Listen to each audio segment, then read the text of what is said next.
ಇಂದು ಬೀದರ್ ಜಿಲ್ಲೆಯ ಜಿಲ್ಲಾ ಪಂಚಾಯತ್ ಸಭಾಂಗಣದಲ್ಲಿ ನಡೆದಂತ ತ್ರೈಮಾಸಿಕ ಕೆಡಿಪಿ ಸಭೆಯಲ್ಲಿ ವಿಧಾನ ಪರಿಷತ್ ಸದಸ್ಯರಾದ ಡಾಕ್ಟರ್ ಚಂದ್ರಶೇಖರ್ ಪಾಟೀಲ್ ಅವರು ಮಾತನಾಡುತ್ತಾ ಡಿಸಿಸಿ ಬ್ಯಾಂಕ್ ಅಧ್ಯಕ್ಷರಾದ ಅಮರ್ ಖಂಡ್ರೆ ಅವರಿಗೆ ಪ್ರಶ್ನೆಯನ್ನ ಮಾಡಿದ್ರು. ಬಿಎಸ್ಎಸ್ಕೆ ಸಹಕಾರ ಸಕ್ಕರೆ ಕಾರ್ಖಾನೆ ಈಗಾಗಲೇ ಮುಚ್ಚುವ ಸ್ಥಿತಿಗೆ ಬಂದಿದೆ ಹಾಗೂ ನಾರಾಜ ಸಕ್ಕರೆ ಕಾರ್ಖಾನೆ ಮುಚ್ಚಿದ್ರೆ ಕಬ್ಬು ಬೆಳೆಯುವುದಕ್ಕೆ ಪ್ರಧಾನವಾದ ನಮ್ಮ ಜಿಲ್ಲೆಯ ರೈತರು 2 ಕಾರ್ಖಾನೆ ಬಂದಾದ್ರೆ ಬೆಳೆದ ಕಬ್ಬನ್ನ ವಿಲೇವಾರಿ ಆಗದೆ ಆತ್ಮಹತ್ಯೆ ಒಂದೇ ದಾರಿ ಉಳಿಯುತ್ತದೆ. ಅದರಿಂದ 2 ಕಾರ್ಖಾನೆ ಹಾಗೂ ಡಿಸಿಸಿ ಬ್ಯಾಂಕ್ ಉಳಿಸುವ ಕೆಲಸ ನಿಮ್ಮಿಂದಾಗಲಿ ಅಂತ ಸಚಿವರಿಗೆ ಮನವಿಯನ್ನ ಮಾಡಿದ್ದಾರೆ. ಏನಾದರೂ ಮಾಡಬೇಕು, ಬ್ಯಾಂಕ್ ಉಳಿಲಿ, ಫ್ಯಾಕ್ಟರಿ ಏನಾದರೂ ಒಂದು ಅಲ್ಟರ್ನೇಟಿವ್ ಉಪಯೋಗ. ಇಷ್ಟೆಲ್ಲ ನಾವು ಇಷ್ಟು ಜನ ಆಗಿ ಏನ್ ಸಾಧಿಸಿದಾಗ ಆಗ್ತದ ಅಂತ ನನ್ನೊಂದು ಪ್ರಶ್ನೆ. ಈಗ ನೀವೆಲ್ಲ ಹೇಳೋದು ಕರೆಕ್ಟ್ ಇದೆ ಸರ್.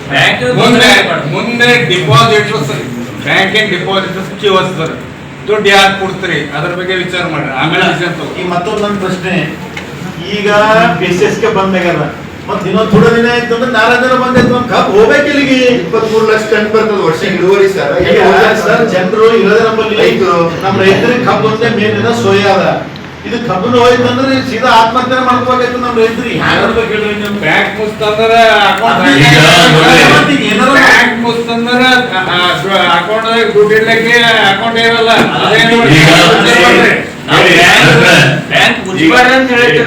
ಮುಚ್ಚೆ ಮುಚ್ಚುತ್ತ 100 ರೂಪಾಯಿ